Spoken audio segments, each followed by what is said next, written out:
There you are, dear watchers. Welcome back to our weekly update. I'm John. I'm Peter. And we are having some coffee today. Mine is iced. Mine is not. Do you prefer iced or hot coffee? Leave it in the comments below. Are you a coffee drinker? Some people prefer tea. Some people can't handle the caffeine. Can you sleep at night when you had coffee in the afternoon? I can. I mean, I'm blessed that way. I can have a cup of coffee around 4 o'clock, and I'll still be able to get to sleep. I usually have a cup of tea, in fact, after that's around 7:30, 8 p.m., and no trouble sleeping. So that's just me, though. That's, differs from person to person.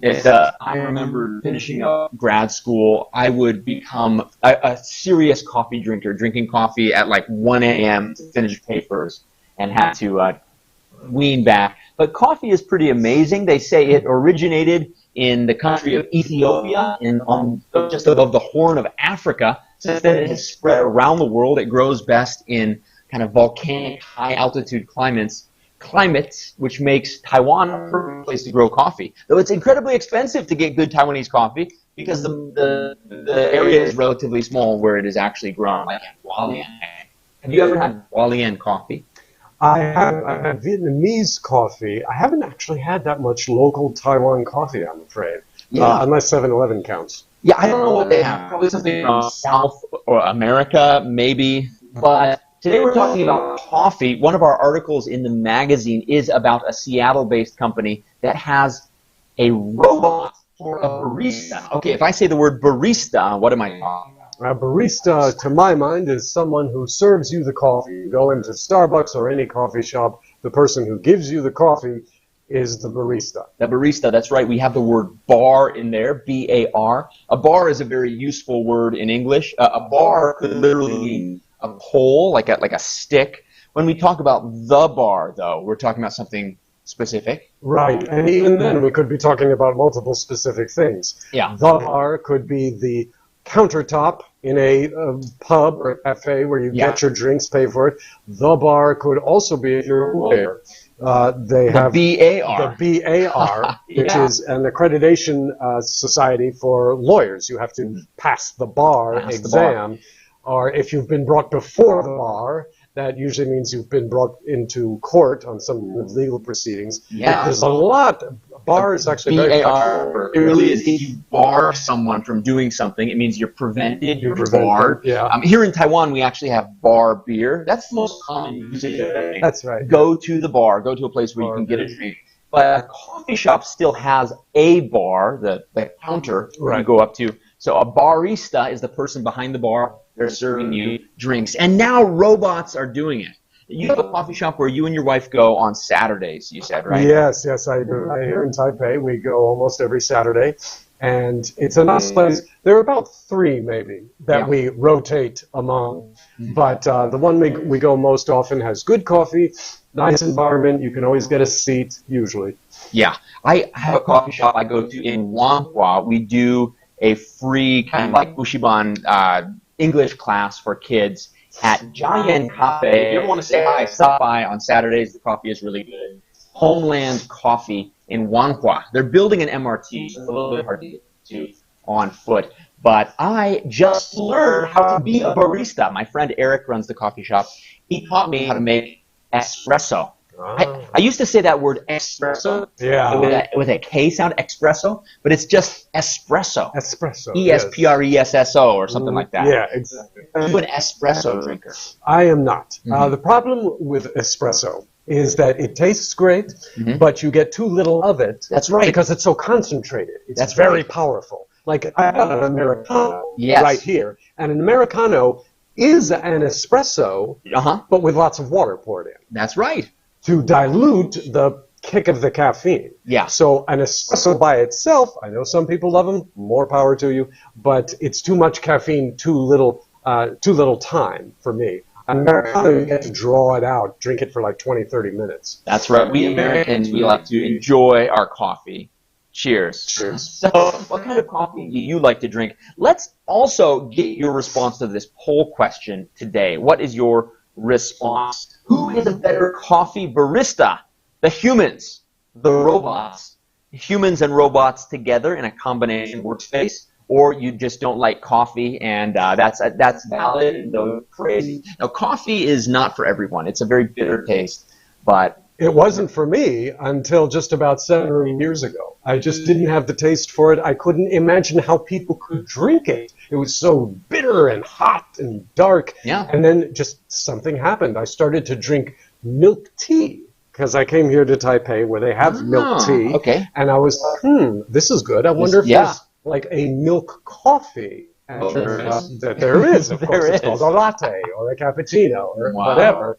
And that led me to now I drink it straight black Americano. Wow. Well, one of my favorite things when there is, a drink that I like is the person who serves it. So let's say every week you go to the same drink shop and you meet the staff, right? It's part of the ritual or the ceremony of getting your drink. It's nice to say hi to someone. Yes. So my main concern when robots take over human jobs is we lose that personal touch. I'm not really against robots at all, but it's nice to say hi to people. I think it sort of snaps us out of our internet bubble or our digital bubble. Right? Yes, I agree.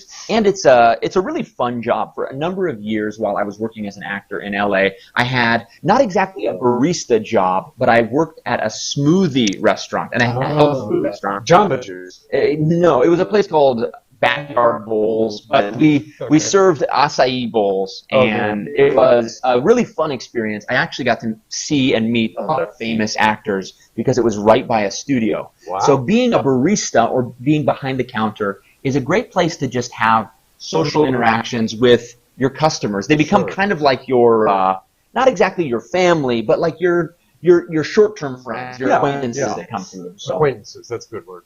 That is one of the best things, in my opinion, about coffee shops, getting to meet and talk to people there. All right, it's time for our discussion question, though. Let's talk about robots a little bit more here. How do you think will robots change the business world? And where have you seen these changes already? Robots, they're taking over, right? They're coming. Have you've seen the Roomba or yes. There's different versions, the little round robot that vacuums the floor. Right. And I've seen in at least one restaurant here in Taipei a Roomba. Well, it started as a Roomba, but they built it up into a robot about 4 feet tall that carries trays of food back and forth between the kitchen and the counter. And they gave it sort of these big eyes, these electrical eyes, to make it seem kind of human. And I think it even plays a little musical as you go by. And it's a robot. It doesn't have like arms and legs, but it's for all intents and purposes, it's a robot. Yeah, I've seen those at grocery stores, around malls, advertising things. Yes, exactly. So far, robots haven't seemed that scary. We see really dangerous robots in war and that sort of thing. But I would say overall, robots make a nice addition. A lot of what we do has become automated anyway. If you think about the number of things your phone now does that are automated, suggest contacts or whatnot. So there are a lot of different uses for robots. I'd love to hear more from you guys. If you're still listening out there, what have you seen robots do? Now, our poll is coming in. The humans are tied with the robots and the humans together at 38% each on our poll. The robots only got 12%, and some people don't like coffee. We forgive you. But what do you think for this poll question? Yeah. What's the best combo? I was thinking about that. The humans are good for the reasons you've mentioned, that you have that human connection. The robots are certainly more efficient, though. Robots and humans together, I think I can't say I don't like coffee, so that category is out for me. But robots and humans together, I think, is where I would come down, because I got this coffee just now from 7-Eleven. A human being gave it to me.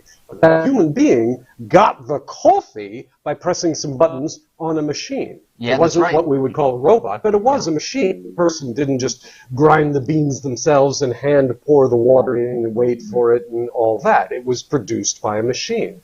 So in a way, I think robots and humans together is not just the future, but it's the present in many ways. I think you're right.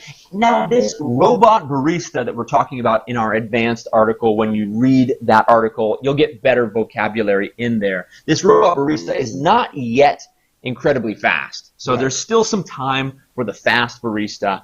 Now, I saw robots in the restaurant. Yes, I've started seeing them there as well. Hi, Luna. Some people work at a coffee shop as a part-time job, and they call themselves baristas. I don't agree with it. Okay, controversial opinion. Oh, hi, Amy. How are you doing? Good to have you on the show. Okay, Luna, my guess is where you're going. You're making a point. I would love to hear more about why you don't agree with it. Is it because a real barista has a high level of skill? There are actually highly trained barista professionals. There are even the Barista World Championships. I think they were in Sweden last year. But yeah, there are baristas and baristas. Yeah, we'll talk about that in a second. Evangeline, AI could chat with me in English. That's right, and actually keep an eye out for that soon from Advanced. German, French, and I don't need to be shy chatting in the new language I'm learning. You're right. We're hoping to include AI in our next year's edition. We'll keep you posted on how that works. But it's true. Chatbots are very helpful. And, yeah, you don't need to be as shy around chatbots. Right. That's an interesting subject there. Yeah, no, I can really see that. So, okay, the Barista World Championships. You've never heard before. I have not. This is new. Well, there are, of course, all kinds of ways to prepare good coffee, from the time and the temperature that you roast beans at, to what you use, how you source the beans, how you grind them. Every single step, there's a way to do it, and then a way to do it. You know, there's the way to do it. A better way. A better way. You ever hear that expression when people say there's movies and then there's movies? And what they mean is there's movies that are like okay, and there's movies that are really, really good. And that's what he means, or what anyone means, when they just repeat the thing they just said. Yes, and I'm sure this is in Chinese too, but the stress that we put on words in English is very key. Because we don't have tones in the normal sense, there's a lot more flexibility in how you use your voice. Yes. So we'll find more facts about that later on for you. Thank you for watching today. Get yourself a cup of coffee. I hope you've learned a little bit. If you haven't hit that join button, do that. It will send you more information about our magazines and give you just better and more English learning content. We hope that you've had fun. We'll see you next week here on Advanced Weekly Update. Bye-bye. Cheers. Cheers.